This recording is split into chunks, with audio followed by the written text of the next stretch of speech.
आइए सीखते हैं कि किसी भी कंपाउंड के अंदर पेरोक्साइड बॉन्ड प्रेजेंट है, ये कैसे निकाल सकते हैं। सबसे पहली चीज हम क्या करेंगे, अगर किसी कंपाउंड का फॉर्मूला पता है तो रूल के हिसाब से हम ऑक्सीडेशन नंबर निकालेंगे। जैसे इस कंपाउंड में एक सोडियम का +1, 2 सोडियम का +2, तो फिर समेशन 0 लाने के लिए -2, 2 ऑक्सीजन का -2, 1 ऑक्सीजन का -1।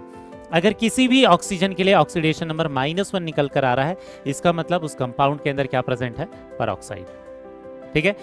इसके अलावा दूसरा तरीका क्या है, अगर आपको स्ट्रक्चर ड्रॉ करते हुए आता है तो कंपाउंड का स्ट्रक्चर ड्रॉ करने के बाद अगर ऑक्सीजन और ऑक्सीजन में सिंगल बॉन्ड दिखाई देता है इस तरीके से, तो इसका मतलब क्या है, उसमें क्या प्रेजेंट है, पेरोक्साइड बॉन्ड। ठीक।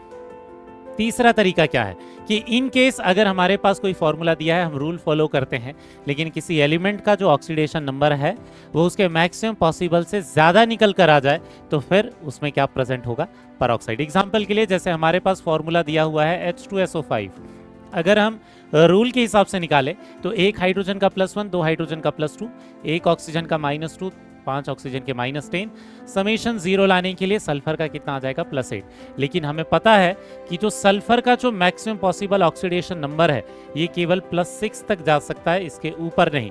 इसके ऊपर जा रहा है, इसका मतलब इस कंपाउंड के अंदर क्या है, पेरोक्साइड है। ये इनकरेक्ट ऑक्सीडेशन नंबर है। समझ में आया बेटा? Thank you.